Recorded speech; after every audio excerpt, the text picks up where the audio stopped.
को वंदामि, भिक्षु संघ को वंदामि। आप सभी उपासक उपासिकाओं को नमो बुद्धाय, जय भीम। तो जैसे कि आज का विषय है अपना ये कि नालंदा यूनिवर्सिटी जो ये से नालंदा विहार कहते हैं, महाविहार कहते हैं, ये यूनिवर्सिटी कहते हैं, वो हमारा गौरवशाली अतीत है। तो देखिए, हमारी दो यूनिवर्सिटी जो हैं, तक्षशिला यूनिवर्सिटी या जिसे हम तक्षशिला विहार कहते हैं, और दूसरा है नालंदा विहार। एक जो है इधर अफगानिस्तान के इधर है और दूसरा जो है अपने बिहार में इधर है। तो ये दो यूनिवर्सिटीज हमारी बिल्कुल वैसे ही अनमोल रत्न है हमारे इस बौद्ध इतिहास के या बौद्ध संस्कृति के। जैसे सम्राट अशोक के बारे में कहा जाता है कि दुनिया में लाखों हजारों सम्राट हुए हैं, राजा हुए हैं या शासक हुए हैं, लेकिन सम्राट अशोक का नाम उन सितारों में, उन तारों में एक चंद्रमा की तरह चमकता है। बिल्कुल वैसा ही ये जो हमारे दो विश्वविद्यालय रहे हैं, इनका नाम भी बिल्कुल चंद्रमा की तरह ही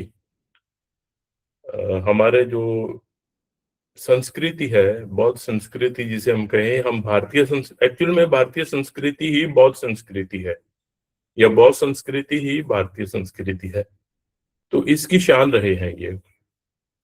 तो इनमें से आज जो है मैं इस पे नालंदा यूनिवर्सिटी के ऊपर या नालंदा विहार जो हमारा था उसके ऊपर आपसे कुछ बातें साझा करना चाहूंगा।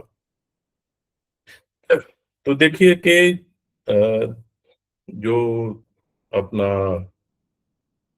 तक्षशिला यूनिवर्सिटी है उसका तो एक लिखित इतिहास हमारे पास मौजूद है कि इसको किसने बनाया, कब बनाया और कब तक ये चला, ऐसा करके। तो देखिए, तक्षशिला यूनिवर्सिटी जो अपनी है यहाँ पर, इसका तो क्या था कि जब सम्राट अशोक गद्दी पर नहीं बैठे थे, वो राजकुमार थे, तो तक्षशिला के एरिया के लोगों ने उपद्रव कर दिया था वहां पर।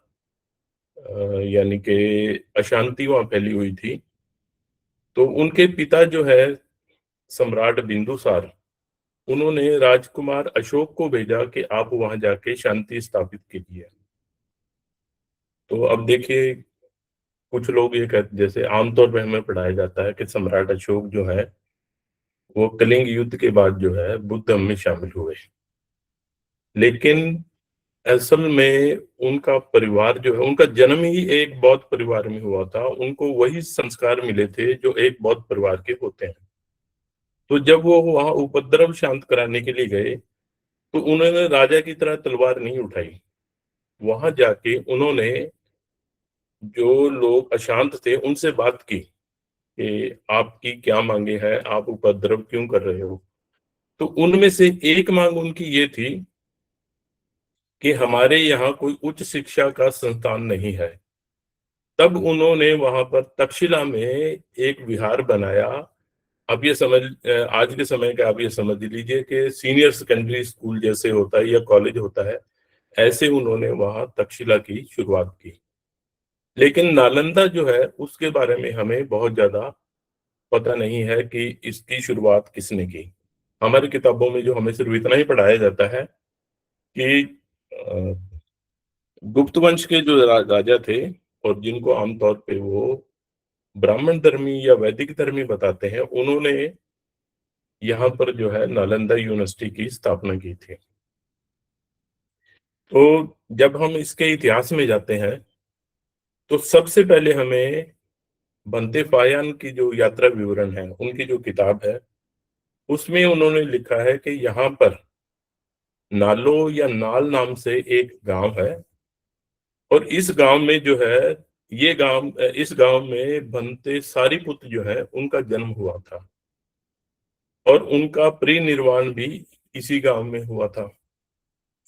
तो अब देखिए, हमें जो पता है कि तथागत बुद्ध जो है, महाकारुणिक बुद्ध जो है, वो जब घर छोड़ के गए तो उन्होंने कुछ समय के लिए बनते सारीपुत्र से शिक्षा ली थी।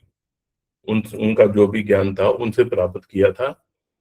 और जब उन्होंने बुद्ध प्राप्त कर लिया तो बनते सारीपुत्र उनके पास आए और उनके शिष्य बने। तो ये जो, अब जब उनका परिनिर्वाण वहां हुआ नालो गांव में या नालंदा में, तो इसका अर्थ ये हुआ कि वो बचपन से लेके, जन्म से लेके और परिनिर्वाण तक उस जगह पे ये उनकी कर्मस्थली थी।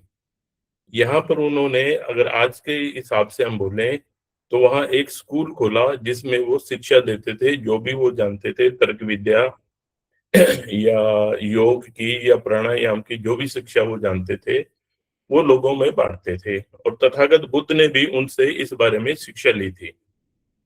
तो ये, इसके साथ ये भी है कि तथागत बुद्ध जो है, वो कुछ समय बाद यहाँ पर आए थे और यहाँ उन्होंने कुछ समय रुककर धम्म देशना भी की थी।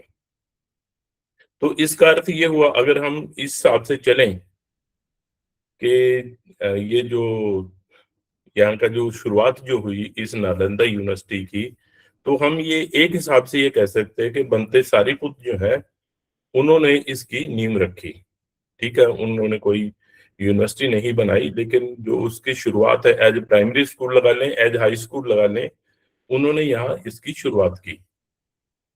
और जो अपने बौद्ध धर्म का एक इतिहास लिखने वाले तारानाथ करके हैं, तिब्बत के थे बनते हो, तो उन्होंने जो इतिहास लिखा उसमें वो लिखते हैं कि सम्राट अशोक जो है, उन्होंने यहाँ पर एक विहार और एक चैत्य बनाया। यहाँ पर विहार बनाने का अर्थ ये हुआ कि उस समय कुछ यहाँ पर स्टूडेंट्स या भिक्षु थे जिनकी ये जरूरत थी कि उनको रहने के लिए कुछ जगह दी जाए। तो जब सम्राट अशोक ने वहां विहार बनाया, तो इसका अर्थ यह हुआ कि पिछले 250 साल से, तो बुद्ध के समय पे थे सारीपुत्र तो, और तथागत जो अपने सम्राट अशोक जो है उनसे करीबन 250 साल बाद हुए। तो इतने समय में उनका जो बनाया हुआ स्कूल था, या आज के समय में कहे हाई स्कूल या कॉलेज जो भी था, वो अभी चलता रहा था। और उसमें भिक्षु या जो विद्यार्थी थे वो इतने को हो गए थे कि सम्राट अशोक को वहां पर एक विहार बनाना पड़ा। और मैं समझता हूँ कि शायद इसका एक कारण ये भी होगा, हो सकता है उन्होंने कहीं उसमें कुछ, वो जैसे वो पत्थर लगाते हैं कि मैं यहाँ पर बनते सारीपुत्र का जन्म हुआ, तथागत यहाँ आए थे, इसलिए मैं ये विहार बनवा रहा हूँ। हो सकता है उन्होंने कहीं लिखा हो, लेकिन हमें ऐसा कुछ मिलता नहीं है। तो ये मतलब इसकी शुरुआत हुई है यहाँ पर। अब जो है, स्लाइड आगे करेंगे। तो जब सम्राट अशोक ने यहाँ पर विहार बनवाया, तो अ, उन्होंने ठीक है विहार बना दिया, लेकिन देखिए जो बुद्ध धर्म में है, इसमें जो पणिक या पणी जो समाज था, पणिक समाज आप कैसे, व्यापारी समाज जो था, इन्होंने धर्म के लिए जो दान दिया वो मतलब अतुलनीय है। इतना ही नहीं, भिक्षुओं के बाद सबसे ज्यादा धर्म प्रचार अगर किया, तो मैं समझता हूँ कि पणी समाज ने किया है। जब वो विदेश में जाते थे अपना सामान लेके, तो उनके साथ भिक्षु भी जाते होंगे, और हो सकता है अगर वो खुद भी गए अकेले जाते थे, तो उनका व्यवहार जो था वो लोगों को बहुत प्रभावित करता था। और इस तरह से जो बुद्ध धर्म की नींव है उन्होंने विदेश में डाली। तो जब सम्राट अशोक ने यहाँ से बनते भेजे प्रचार के लिए, तो उनको बहुत ज्यादा मुश्किल नहीं हुई, क्योंकि वहां पर उनको एक ग्राउंड तैयार किया हुआ मिला। तो ऐसे ही जो अनाथ, जैसे अब उनका श्रद्धेय अनाथ पिंडक जो है, उनका हम सब जानते हैं कि उन्होंने जेतवन विहार की जमीन जो है वो सोने की मोहरें बिछा कर ली थी। वैसे ही जो अनाथ पिंडक हमारे और थे, उन्होंने करीबन 500 अनाथ पिंडकों ने मिलके, अब ये लिखा कि 10 कोटी सोने की मोहरें दी। ये देखिए, हर धर्म में जो लिखने वाले होते हैं उसको थोड़ा, यानी कि बढ़ा चढ़ा के कहिए या थोड़ा उनके प्रति सम्मान की व्यक्त करने के लिए कुछ ऐसा लिखते हैं कि जैसे उन्होंने लिख दिया कि 10 कोटि सोने की मोहरें दी। तो अब कोटि का अर्थ कौड़ी भी हो सकता है, जैसे 20 की पहले कौड़ी चलती थी, या ये भी हो सकता है कि कुछ और जैसे ये फ़िल्मों में अक्सर बोलते हैं, एक पेटी दे दी, एक खोखा दे दिया। ये हो सकता है उन्होंने कुछ ऐसा मिला के सोना इकट्ठा किया, उनकी मोहरें इकट्ठा की और नालंदा यूनिवर्सिटी के लिए, नालंदा विहार के लिए ज़मीन खरीद के भिक्षुओं को दी। कुछ एक हो सकता है उन्होंने भवन भी बनवाए हों यहाँ पर।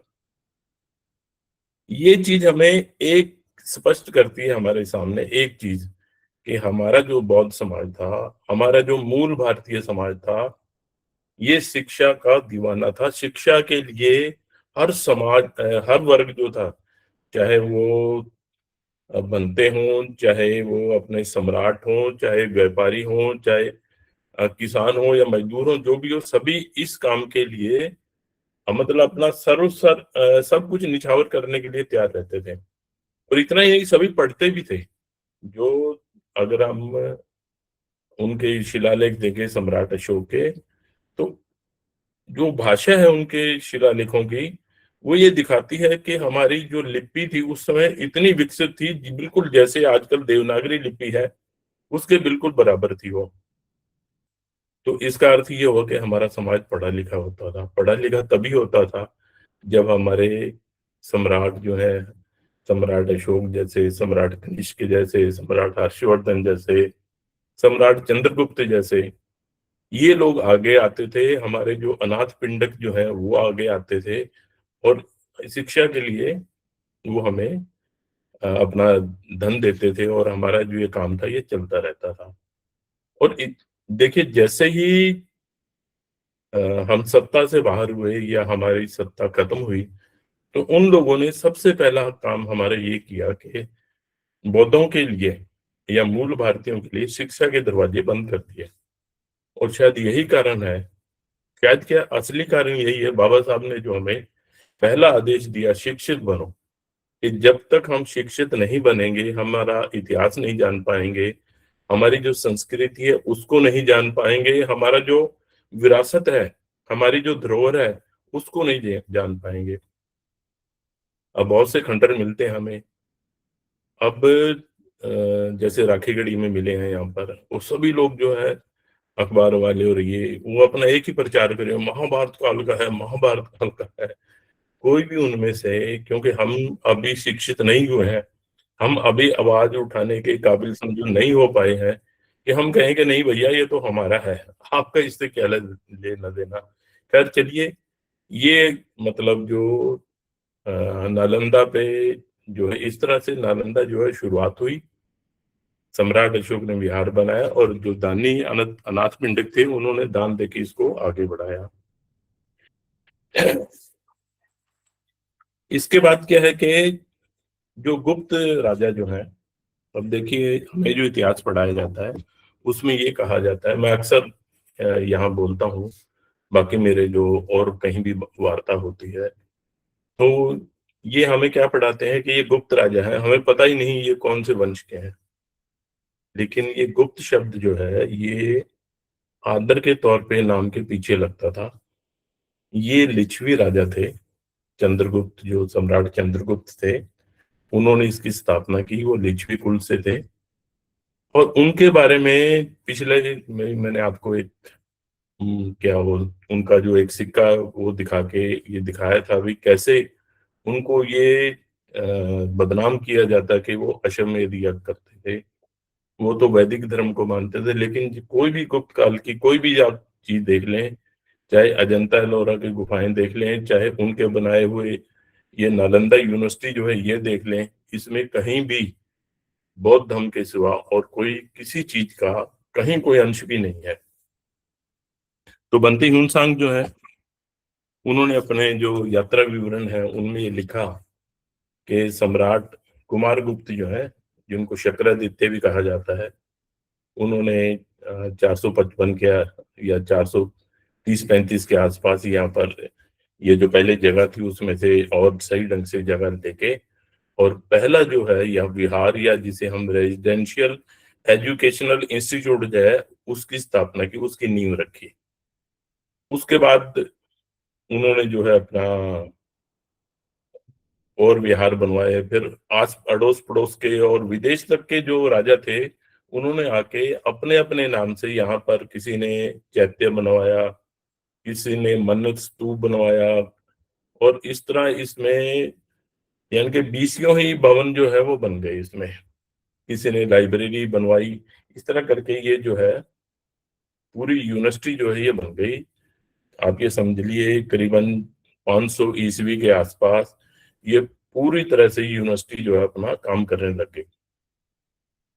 अब क्योंकि देखिए जो इन लोगों की शरारत है, अ, ये इतिहास देखिए, जब तक हम ये जो इसमें से इस तरह की चीजें काट के अलग नहीं करेंगे, काट छाट करके इनको बाहर नहीं करेंगे, ये लोग जो इसमें पॉल्यूशन या प्रदूषण जो इसमें डाल रहे हैं, ये इसको बाहर नहीं करेंगे, हम अपना इतिहास नहीं जान पाएंगे। और इनमें से जो जिनको ये विद्वान कहते हैं, अच्छे अच्छे लोग जो हैं, वो इस तरह की शरारत करते हैं। वो कहते हैं देखिए इनके नाम के पीछे आदित्य है, आदित्य का अर्थ होता है सूरज या सूर्य जो है, और सूर्य जो है ये क्या नाम हमारा देवता है। तो ये सूर्य को उपासक थे, इसलिए ये जो है अपना हमारे धर्म को मानने वाले थे। तो देखिए पूरी नम्रता के साथ उन लोगों से मैं ये निवेदन करना चाहता हूँ कि नाम का ऐसे ज्ञान गलत अर्थ मत निकालिए। आज देखिए भारत में लाखों दशरथ नाम के लोग हैं। अगर हम उस उन दशरथ का जैसे हम लिंक जो है राम से नहीं जोड़ सकते, ऐसे ही आदित्य का जो है ब्राह्मण धर्म से या किसी भी धर्म से इसका कोई लिंक नहीं जोड़ा जा सकता। इस तरह की जो बेहुदा रिसर्च करके ये लोग विद्वान बन के इनकी पाठ्य पुस्तकें हमारे स्कूलों में, हमारे कॉलेजों में पढ़ाई जाती हैं, तो ये बिल्कुल इसको हमें नोट करना चाहिए। और एक समय आएगा जब हम फिर से भारत को बौद्ध में बना देंगे, और तब इस तरह की जितने भी प्रदूषण किया हुआ है इन लोगों ने, इसको हम निकाल के बाहर करेंगे। तो आदित्य शब्द होने से मात्र से ऐसा नहीं कि वो जो है अ, हिंदू हो जाता है या बौद्ध हो जाता है या जैन हो जाता है या ईसाई हो जाता है। नाम से कोई मतलब नहीं है। हमारे घर में ही देख लीजिए, सलीम नाम का मेरा मतलब भतीजा है, तो कोई उनसे कहे कि ये तो मुस्लिम है, तो ऐसा नहीं है। नाम से कोई मतलब नहीं है। तो चलिए अब देखिए ये ऐसा करते हैं, तो एक सिक्का मैं और दिखा देता हूँ जो कि उनका है कुषाण वंश का। अब ये देखिए इसमें जो है, अगर आप ये मैंने कुछ निशान, ये गोल चक्कर या चौरसे लगाए हुए हैं, तो इसमें ये जो पूरी लाइन है, अगर आप ये नीचे वाला सिक्का देखें, अगर मेरा कर्सर आपको दिखाई देता हो, तो इस सिक्के पर ये जो लिखा हुआ है, ये लिखा है महाराजा राजाधिरासक सर्वलोक ईश्वर से महेश्वर भीम कद फीसद तादार। अब इसमें क्योंकि इसका अर्थ है मैं राजाओं का राजा, सारी दुनिया का ईश्वर, महा ईश्वर, भीम कदा कफीसस रक्षक हूँ, ये आप लोगों का मैं रक्षक हूँ। अब इसमें एक शब्द आ गया महेश्वर।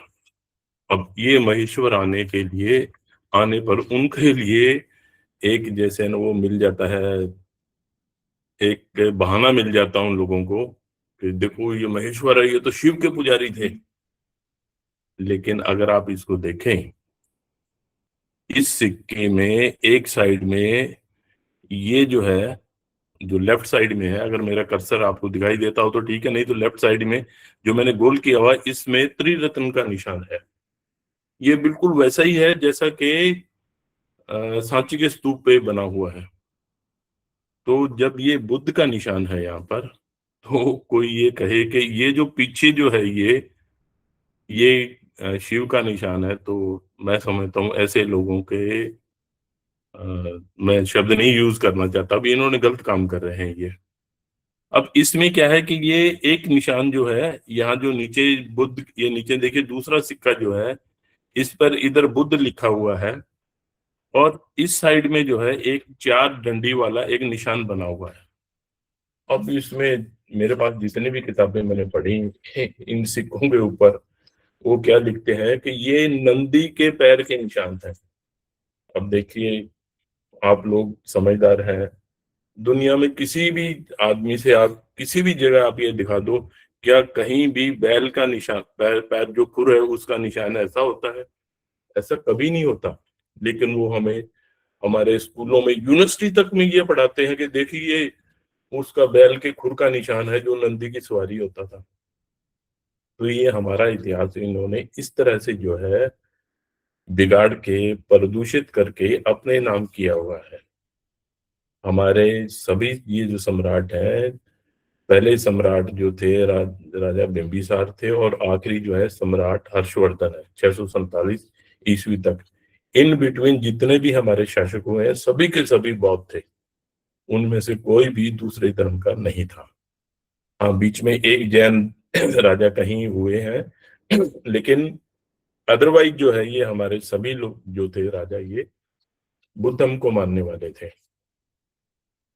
तो अब इसके बारे में कोई नहीं बताएगा, ये कोई भी, देखिए सभी को पता है कि ये देखिए त्रिरत्न का निशान है इधर ये।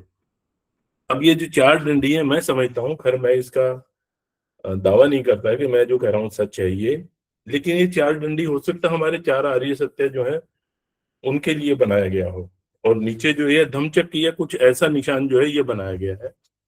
टाइम आएगा, मेरे जैसे और लोग आएंगे, वो इसको इसके रिसर्च करेंगे और ये ढूंढ पाएंगे कि एक्चुअल में है क्या। तो इसके बाद क्या है कि जो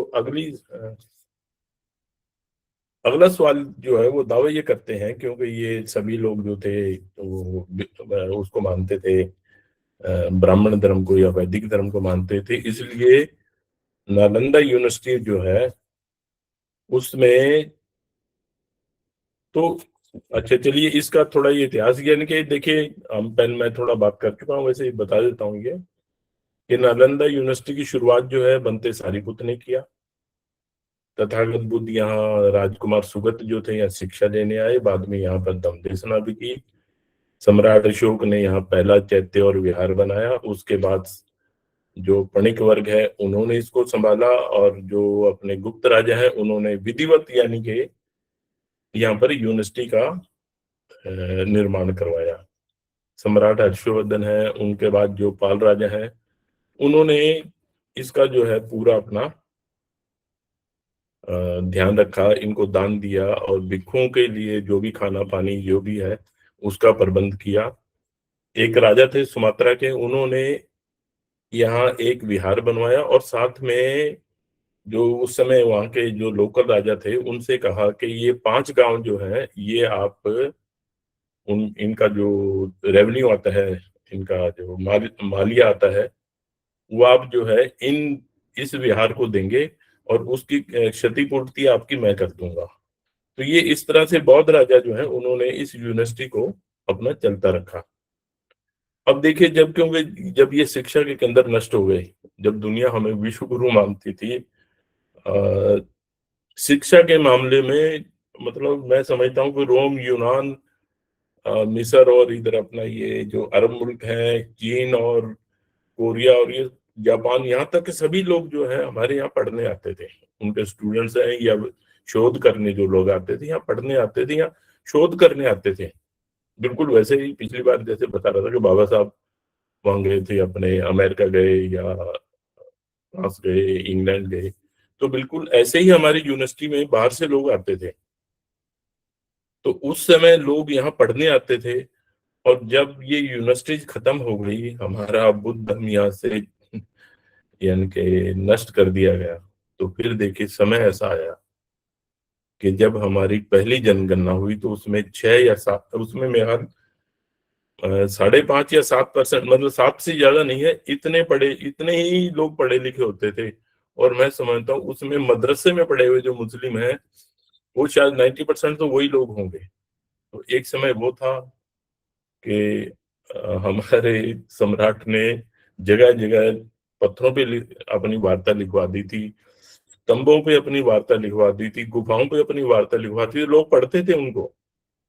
और एक समय ऐसा है कि मतलब हमारे सिर्फ 2-4% लोग हैं भारतीय जो जिसे हम इस समय हिंदू कहा जाता है, या 1881 में जब पहली जनगणना हुई, तो बहुत कम थे, तो वो उन लोगों में मेरा ख्याल 2-4% ही जो है पढ़े लिखे बाकी बचे।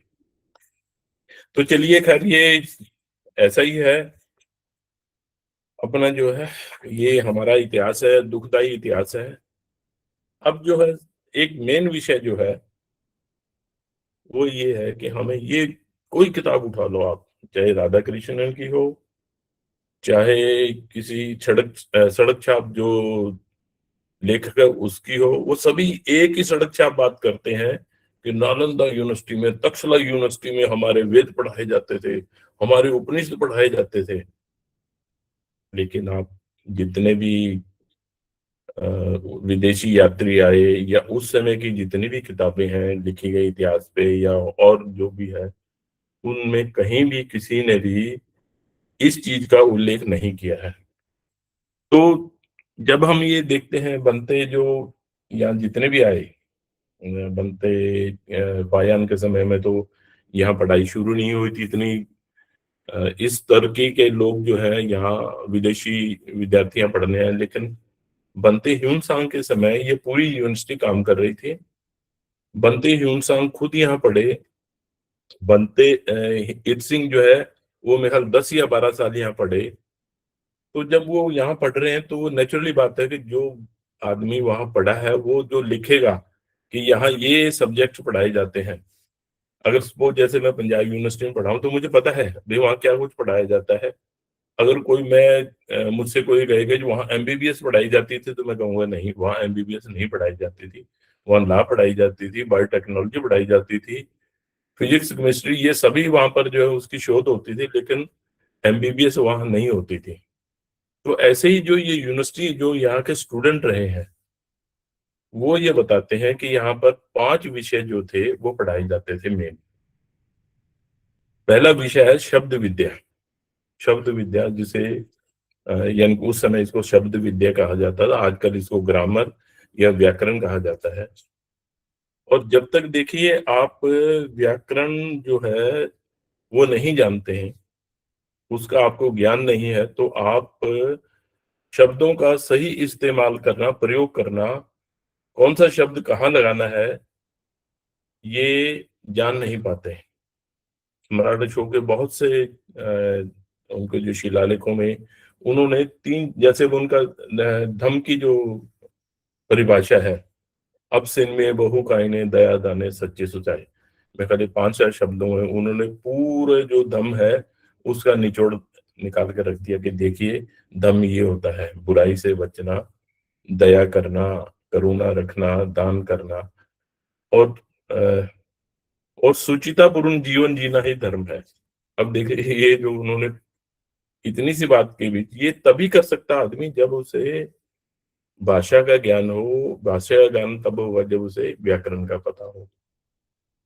अब देखिए मैं अपने कुछ जो छोटे बच्चे थे उनको मैं पढ़ाता था एक बार। तो एक लड़के ने, जैसे हिंदी का था वो, तो ऐसे मात्रा गलत लगा रखी थी। तो मैंने उससे कहा कि नहीं बेटे इसको ना मात्रा सही लगाना। तो सर क्या फर्क पड़ता है? जी मगर पड़ता है फर्क। मैं आपको एक एग्जांपल देता हूँ। मैंने कहा जी यहाँ लिखो मैं पीटना चाहता हूँ, अब आप लिखो मैं पिटना चाहता हूँ। तो अब वो मेरे तरफ देखने लग गया। कर उसने लिखा, तो मैं, बेटे अगर छोटी की मात्रा हो जाए तो पिटाई हो जाती है, बड़ी हो तो आप किसी की पिटाई कर देते हो। तो ये व्याकरण है जिसको आप कौन सी मात्रा कहाँ लगानी है, कौन सा शब्द कहाँ लगाना है, इसका जो आपको ज्ञान मिलता है। दूसरा था हेतु विद्या। दूसरा यानी जिसे हम प्रज्ञा बोलते हैं, बुद्धम की भाषा में या पाली में प्रज्ञा जो है, प्रज्ञा जो है ये, यानी कि आप कोई भी बात करें तर्क पूर्ण ढंग से करें, सबूत के साथ करें। हमारा जो ब्रह्मजाल सूत्र है, मिलिंद प्रश्न आप पढ़ के देखिए। ब्रह्मजाल सूत्र तो खैर हमारा वो बेसिक है ही, कि अगर आप तर्क की से बात नहीं करेंगे, तर्कपूर्ण बात नहीं करेंगे, तो आपकी बात का कोई मोल नहीं है। अब मैं उनकी कोई एग्जांपल नहीं देना चाहता कि वो कैसी बात करते हैं। तो ये दूसरा ये पढ़ाया जाता था। अब जैसे उसमें फिलॉसफी जैसे पढ़ते हैं हम, तो उसमें एक लाइन होती है, एक्स निहल्लो निहल फिट, या जिसे हम हमारी भाषा में कहते हैं, अभाव से भाव की उत्पत्ति नहीं हो सकती। यानी कि जो वैक्यूम है, जहां कुछ भी नहीं है, उससे आप कुछ चीज बना नहीं सकते। तो अगर आप कहो जी खाली जगह थी और उसमें से मैंने ऐसे करके एक चीज बना दी, तो ये बेतुकी बातें हैं। तो ऐसी तर्कपूर्ण बात करना, जो आदमी ने सामने जो पूछा है उसका सही उत्तर देना, यही जो है आपका हेतु विद्या है, जिसको आपको जो है जब पढ़ाई करोगे, ज्ञान लोगे, तभी आप ये तर्कपूर्ण विद्या कर सकते हो। उसके बाद है चिकित्सा विद्या। अब चिकित्सा मतलब डॉक्टरी जिसे हम कहते हैं, एमबीबीएस आप कह लीजिए, ये जो एमएस करते हैं या बीएमएस जो भी है, इस तरह से जो किसी भी बीमारी और किस तरह से आपने ऑपरेशन करना है, या आपने उसका क्या इलाज करना है, ये सभी वहां पर। अब देखिए, श्रद्धेय जीवक थे, धन्वंतरी थे, ये बौद्ध समाज से थे, हमारे मूल भारतीय समाज से थे। और इन्होंने जो अपनी डॉक्टरी की जो विद्या हासिल की, वो इन्हीं यूनिवर्सिटी से हासिल की है। अब कोई कहे कि जी ऐसा हमने एक वो आग जलाई और ये मंत्र पढ़े, तो अब जैसे एक मेरे ख्याल आजकल एक किताब पढ़ाई जाती है 8वीं 10वीं के बच्चों को, तो पता नहीं कौन ऐसा एक वो डॉक्टर था, वो उसने क्या किया, सूरज की तरफ उसके देखता रहा तो सूरज उसमें खुश हो, मतलब हमारे स्कूल की किताबों में पढ़ाया जाता है ये। और उसने उसको फिर जो है विद्या, उसका डॉक्टरी का ज्ञान दे दिया, और फिर उसने जो है लोगों का इलाज करना चाहिए, ऐसा कुछ है उसमें। एग्जैक्टली मुझे ध्यान नहीं है। एक बार छोटे भाई हैं, वो भी अभी इसमें है वैसे शामिल मीटिंग में, उन्होंने मेरे से बताया ये भी ऐसा करके। फिर उन्होंने जब वो पढ़ा रहे थे तो उनसे उन्होंने फिर आगे उन बच्चों से कहा कि देखो बेटे, इस बात को मान के आप कहीं सूरज की तरफ आंखें खोल के मत खड़े हो जाना, आंखें खराब हो जाती हैं इससे। अच्छा, तीसरा, उसके बाद चौथी जो थी वो थी शिल्प विद्या, या जिसे हम इंजीनियरिंग कहते हैं। अब अपने सम्राट अशोक के आप स्तंभ देख लीजिए, उन पे की हुई पॉलिश जो है, उसमें आप अपना चेहरा देख सकते हैं। यानी कि सिंपल पत्थर के ऊपर पॉलिश करके चेहरा देख आप उसमें देख सकते हो। तो और ये आज से 2500 साल पहले बना हुआ पत्थर जो है, ये धूप बारिश में बाहर खड़ा है मैदान में, फिर भी उसकी पॉलिश खराब नहीं हुई है। तो ये हमारी इंजीनियरिंग का कमाल था। ये हमारे जो बर्तन बने हुए हैं, हमारे जो भवन बने हुए हैं, तो उस समय की अजंता एलोरा की आप देखिए, चित्रकारी देखिए, और जो तथागत बुद्ध की जो मूर्तियां बनी है, उसमें जो करुणा झलकती है, उसमें मैत्री झलकती है, वो मतलब अपने आप में एक आपको बताने की जरूरत नहीं है, एक्सप्लेन करने की जरूरत, आप खुद ही देख के समझ जाते हैं कि हाँ, ये जो है ये किसी मतलब कलाकार का, किसी एक्सपर्ट का बनाया हुआ है। और पांचवी जो विद्या वहां पढ़ाई जाती थी, वो थी चरित्र विद्या, जिसे मॉरल एजुकेशन कहते हैं, कि आपने उत्तम पुरुष कैसे बनना है, समाज को आपने उत्तम कैसे बनाना है, समाज के प्रति आपकी क्या क्या जिम्मेवारियां हैं, ये सभी बताई जाती थी।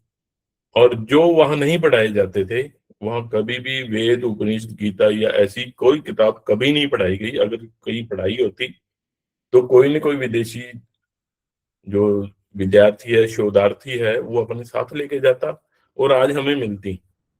जब हमारी किताबें वो लेके गए हैं और आज हम वहां से ला रहे हैं, तो इसका मतलब अ, यही किताबें यहाँ पढ़ाई जाती थी। साम दाम दंड भेद की एक नीति है, उसको खूब जोर से पढ़ाया जाता है, मतलब उसका प्रचार किया जाता है, लेकिन ये नीति कभी भी वहां नहीं पढ़ाई गई। कोई लड़ने के दांव पेच वो नहीं सिखाए गए। यहाँ सिर्फ और सिर्फ बुद्धिज्म और भारतीय जो भारतीयता है, उसी की शिक्षा दी जाती थी।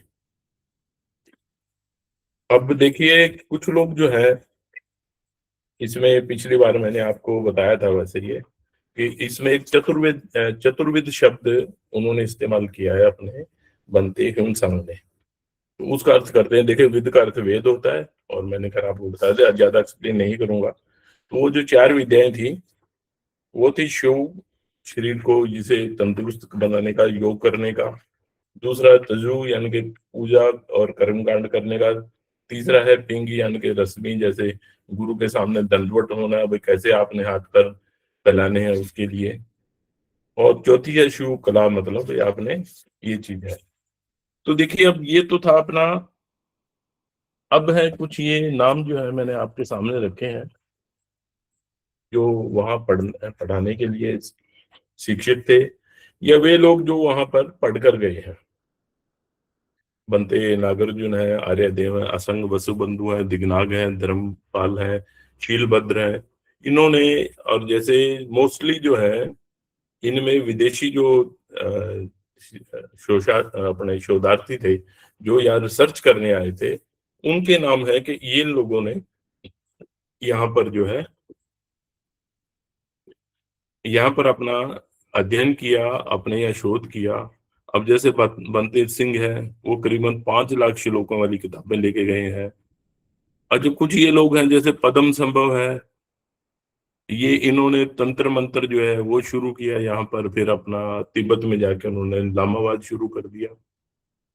तो ये मेरा सिर्फ इतना कहना है कि ये जो लिस्ट है जो हमें उस समय की किताबों में मिलती है, चाहे कोई पढ़ने वाला हो चाहे कोई पढ़ाने वाला हो, शिक्षक हो या विद्यार्थी हो, इसमें से कोई भी वैदिक धर्म का बंदा नहीं है, ना तो पढ़ाने वाला और ना ही पढ़ने वाला। यहाँ सिर्फ और सिर्फ बौद्ध धर्म जो है, नैतिकता जो है उसकी शिक्षा दी जाती थी।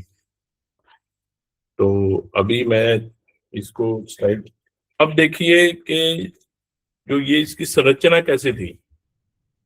ये जो विहार बना हुआ था, स्लाइड थोड़ा करेंगे आगे। हाँ जी।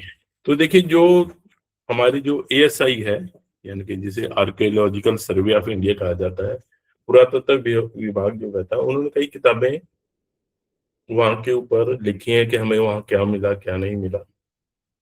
तो मैंने जैसे एआई आजकल चल रही है, मैंने उनसे कहा कि मुझे उसका एक प्लान बना के दें, जो जिसे हम नक्शा कहते हैं, कि वो कैसे होता था। तो उन्होंने मुझे ये बना के दिया कि ऐसे उसमें जो है 13-14 विहार है, 8-10 चैत्य है, एक बड़ा स्तूप है। स्तूप तो वो है जिसमें वो अब भी वो ऊंचा सा खंडर मिलता है।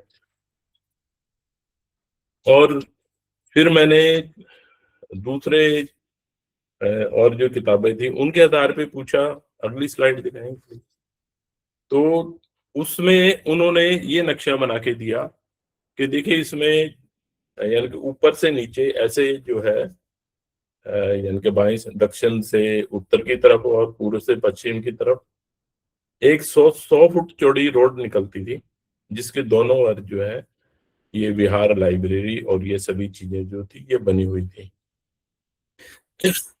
अब इसमें बनाने के लिए देखिए, मैं एक सूत का मुझे नाम ध्यान नहीं है, तथागत बुद्ध की एक सूत है, वो उसमें बोल रहे थे कि जैसे, ये शायद मिलिंद प्रश्न में है ऐसा, कि जैसे अ, नगर बसाने के लिए पहले वहां से झाड़ जंखाड़ और सब खत्म की जाते हैं, जमीन को एकसार किया जाता है, सड़कों की निशान लगाए, उसके बाद वहां नगर बसता है। ऐसे ही ये जो है एक पूरा नक्शा बना के, वो आप देखिए 100 फुट चौड़ी पक्की सड़क जो है उत्तर से दक्षिण की ओर जाती है।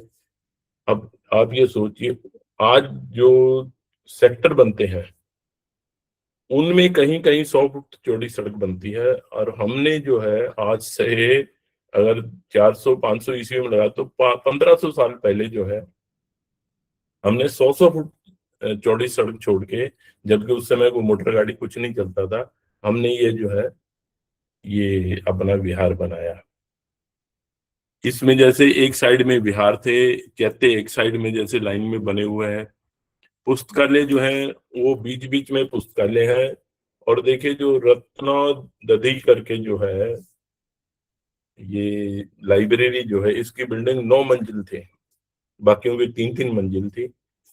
बीच में विहार जो है, यहाँ पर जो भिक्खु या रिसर्च स्कॉलर जो रहते थे, उसमें क्या है कि जैसे उनके 2-2 मंजिल है, तो जैसे नीचे उनका रहने का है, ऊपर पढ़ने का है। अब देखिए मैं उनसे कहा कि हमें अगर ये नष्ट नहीं हुआ होता, तो ये कैसा दिखता? तो उन्होंने आप ये देखिए मतलब इस नज़ारे को देख के भी कोई समय होगा ऐसा हमारा, जब ये हमारा विहार ऐसा था। यहाँ भिक्षु जो है, विदेशी रिसर्च स्कॉलर जो यहाँ पढ़ने आते थे, कितनी चहल-पहल थी यहाँ पर, कितने विद्वान यहाँ आपस में बहस करते होंगे, लाइब्रेरी में बैठ के कोई लिख रहा है, यहाँ उसमें ताड़पत्र पे या जैसे भी जो भी उनके पास साधन है उसके ऊपर लिख रहे हैं वो। एक दूसरे से बहस कर रहे हैं कि इसको ऐसे लिखा जाए, ऐसे नहीं लिखा जाए। जो पढ़ाने वाला शिक्षक है, उसके साथ बच्चे या जो रिसर्च स्कॉलर है वो बहस कर रहे हैं कि ये सर ऐसा नहीं या जो भी वो कहें आचार्य ऐसा नहीं बनते, ऐसा नहीं, ये ऐसा होना चाहिए और वो आगे उनको एक्सप्लेन कर रहे हैं। तो देखिए कोई ये समय भी था, इसमें उत्सव भी मनाए जाते होंगे और फिर जब इसको नष्ट कर दिया गया, तो ये फिर कुछ ऐसा हो गया ये। दिल बहुत दुखता है जब इन चीज़ों को देखते हो। देखिए हर जो भी ये एक-एक जो ये बिल्डिंग है जिनको नष्ट कर दिया गया, हर एक के साथ अपना एक कुआँ था, अलग से ये पानी का वो रखने की जगह है, सीवर का, पीने के पानी का, हर बिल्डिंग के लिए अपना एक अलग से प्रबंध था। यहाँ जो मेन जो भिक्षु थे, जो इसके प्रिंसिपल होते थे, उनके लिए अलग एक भवन था, एक अलग कमरा था। आम भिक्षुओं के लिए अलग था, जो रिसर्च स्कॉलर थे, उनके अलग था। उनके यानी कि हॉस्टल उस समय में हॉस्टल यानी कि जो विहार हम कह रहे हैं ये, यानी हॉस्टल जैसे थे ये। और इस बिल्डिंग को नष्ट कर दिया गया। यहाँ की जो किताबें थी, उनमें आग लगा दी गई। यहाँ जो हमारे जो पूर्वज शिक्षक थे, उनको मार दिया गया, यहाँ से भगा दिया गया। अब ये बहुत मतलब दुखदाई बात है ये, इतना दिल दुखता है। और चलिए खैर ये हमारे साथ ऐसा हुआ है, इस चीज को हमें याद रखना चाहिए भाई। और हमें इसको फिर से बनाना जो है, अब देखिए नालंदा के नाम से एक शायद वहाँ पटना यूनिवर्सिटी में कुछ जो है वो उन्होंने बनाया है वो। तो अब वहां से मैंने वो देवनागरी में जो पूरा त्रिपिटक वो मैंने मंगवाया और देखिए उनकी चालाकी देखिए, धूर्तता देखिए। उसने हर किताब की शुरुआत में ओम लिखा हुआ है। तो अब ये कुछ मुझे नहीं पता, अब जो नालंदा यूनिवर्सिटी शुरू है उसमें क्या पढ़ाया जाता है, क्या नहीं पढ़ाया जाता। हो सकता है मूर्ति बुद्ध की लगा दी हो, लेकिन पढ़ाई अपने वाली करवा रहे हो। तो ये देखिए अब हमारी सिर्फ यादें बाकी बची हैं। हो सकता है किसी जन्म में, अब जो सबसे मेन जो क्वेश्चन है मेरे सामने और जिसको मैं आपसे थोड़ा डिस्कस करना चाहता हूँ कि सभी जो है ये अ, ये लिखते हैं, ये अपना दावा करते हैं कि जो मुस्लिम हमलावर आए उन्होंने बुद्ध की मूर्तियां तोड़ी, बुद्ध के जो विहार थे उनको न तोड़ा, नालंदा यूनिवर्सिटी भी उन्होंने नष्ट की, तक्षशिला भी उन्होंने ये की, सभी कुछ उनके ऊपर थोप दिया जाता है। अब बाबा साहब ने भी एक एक जगह लिखा कि उनकी अरबी या फारसी में जो बुद्ध शब्द है वो बुद्ध का पर्याय है, यानी कि बुद्ध के समानार्थी है। तो इसलिए वो मूर्तियां जो तोड़ने वाला काम था ये उन्होंने किया। मैं मतलब पूरी बाबा साहब के साथ सम्मान करता हुआ मैं उनकी बात से पूरी तरह सहमत नहीं हूँ। अगर मुस्लिम जो देखिए ऐसा है, बाबा साहब में और अब में 70 साल का फर्क हो गया और हमें बहुत सी चीजें नहीं पता लगी हैं। तो बाबा साहब ने जो कहा उस समय जो उनके पास एविडेंस था, अब बाबा साहब से एक बार किसी ने पूछा कि आपने पहले तो ये लिखा था, अब ये लिख रहे हो, उन्होंने कहा कि देखिए समय के साथ नए-नए एविडेंस आते हैं, आपको ज्ञान जो है वो और ज़्यादा बढ़ता है। तो आप उसको जो मैं बाद में लिख रहा हूँ वो बिल्कुल वो सही है, पहले वाला उतना हिस्सा जो है, वो आप उसको गलत मान सकते हैं या इतना सही नहीं है। तो बाबा साहब ने जब ये कहा, तो उनके सामने उन लोगों की मैक्स मुलर जैसों की लिखी हुई किताबें थी, जो भाड़े के यहाँ पर बुलाए गए थे और ये ऐसा इतिहास लिखने के लिए। खैर ये कभी और कभी समय आएगा तो बात करेंगे इस पे। तो अब देखिए मेरा जो तर्क है, वो ये है कि जितने भी हमलावर आए हैं, मुस्लिम हमलावर जिसे हम बोलते हैं, ये कोई भी धर्म प्रचार के लिए नहीं आया। चाहे वो अब्दाली आया हो, चाहे बाबर आया हो, जो कोई भी आया, सभी अपनी सत्ता कायम करने के लिए आए हैं और उनको इस चीज से कोई मतलब नहीं था कि यहाँ कौन सा धर्म है और कौन सा नहीं है।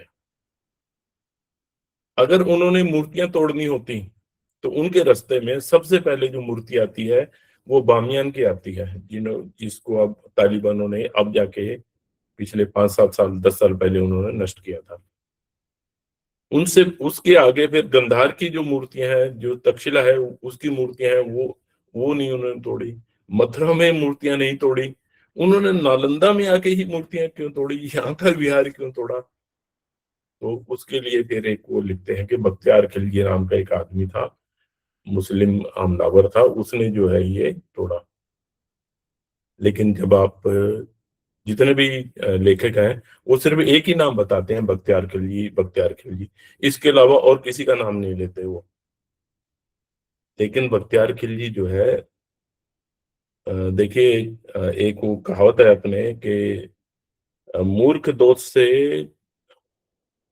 समझदार दुश्मनों में ज्यादा अच्छा होता है। तो पाल राजा जो थे, उनके जो मंत्री जो थे, उन्होंने सलाह दी उनको कि हमारे जो ये उदंतपुर जो है, बिहार जो है, इसमें सैनिक ट्रेनिंग या मार्शल आर्ट की ट्रेनिंग दी जाए। और वहां पर उन्होंने पहलवानों को, सैनिकों को ट्रेनिंग देना शुरू किया।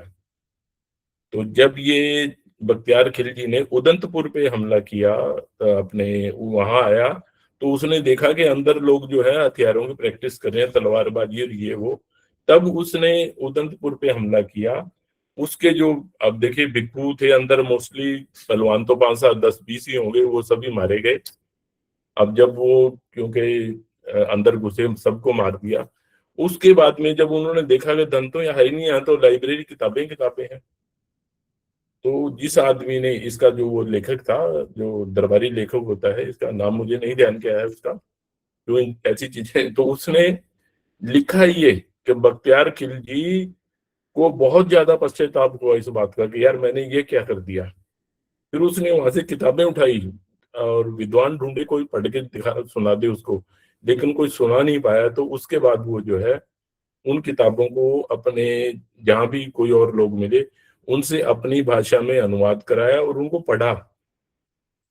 तो देखिए, ये जो है सिर्फ एक बख्तियार खिलजी के इस कारण, और ये नालंदा में नहीं किया। जो तारा नाथ जो है, बनते तारानाथ, जो उन्होंने इतिहास लिखा, वो करें कि यहाँ पर ब्राह्मण और उनकी जो है यज्ञ के ऊपर कोई झगड़ा हुआ और उन्होंने फिर ये जो है इस पे आग लगा दी। मेरा तो सबसे मेन जो है यही था कि देखिए, और उसमें जो थे मोस्टली जो मुस्लिम बने हैं, वो अपने समाज के लोग, जो बौद्ध, जिनको बाबा साहब जैसे लिखते हैं कि अछूत बना दिया गया, वो लोग उसमें शामिल थे। अब देखिए, कोई कितना भी हिंदू हो, कितना भी कट्टर हो, कुछ भी हो, कोई भी पीपल का पेड़ नहीं काटता। वही कहता है, अगर पीपल के पेड़ को काटना पाप है। वो इसलिए करता है क्योंकि हमारे जो पूर्वज थे, इंडिया में कोई भी हो, उसके पूर्वज हो, चाहे मुस्लिम हो, चाहे हिंदू हो, चाहे कोई भी हो, वो मोस्टली के जो पूर्वज हैं वो बौद्ध थे। इसलिए वो परंपरा, वो संस्कृति हमें अब भी है कि हम जो है पीपल को काटना बुरा, पाप समझते हैं। ऐसे ही जो उनकी सेना में शामिल हुए, बख्तियार खिलजी की या किसी की भी, वो मोस्टली यही लोग थे। और यही लोग हैं, तो ये कुदरती बात है कि ये उस विहार को नष्ट नहीं करेंगे जहाँ जो उनके पूर्वज ने बनाया। और तालिबान सिर्फ अब जाके उन्होंने ये नष्ट किया नहीं, अदरवाइज तालिबान पहले भी थे, उनको पता था। वहां से जो हमलावर आते थे उनको पता था कि ये हमारे पूर्वजों की बनाई हुई ये मूर्तियां हैं, हम इनको नष्ट नहीं करेंगे। ठीक है, वो माथा नहीं टेकते होंगे, लेकिन वो उनको नष्ट भी नहीं करते थे। तो वो अब इसको नष्ट करने में क्या है कि एक साम दाम दंड भेद की नीति। तो वो लोग बुद्ध धर्म में शामिल हुए। नागार्जुन जैसे लोग जो हैं, उन्होंने बुद्ध धर्म को बदनाम किया, तंत्र मंत्र इसमें लगाया। अब पद्म संभव जैसे लोग हैं, अ, उनके जो जिनको वो बुद्ध की मंदिर बोलते हैं, उसमें ऐसी ऐसी अश्लील बुद्ध की मूर्तियां हैं कि आप यानी कल्पना भी नहीं कर सकते कि ऐसा भी हो सकता है।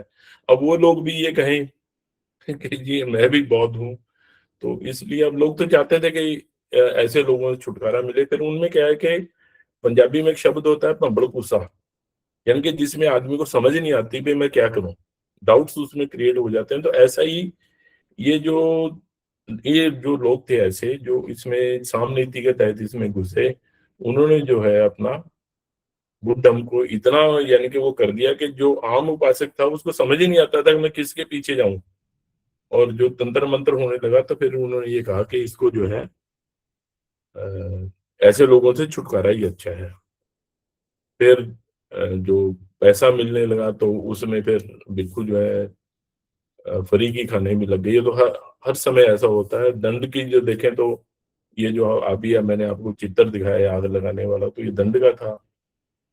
और भेद की नीति तो देखिए, उनकी पूरी दुनिया मशहूर है भाई। अगर वो कहते हैं घर का भेदी लंका ढाए, तो हमारा बुद्ध हम भी इसी का शिकार हुआ, हमारे जो विहार है वो भी इसी के शिकार हुए। तो चलिए, इसके साथ ही मैं अपनी वाणी को विश्राम देता हूँ। नमो बुद्धाय, जय भीम।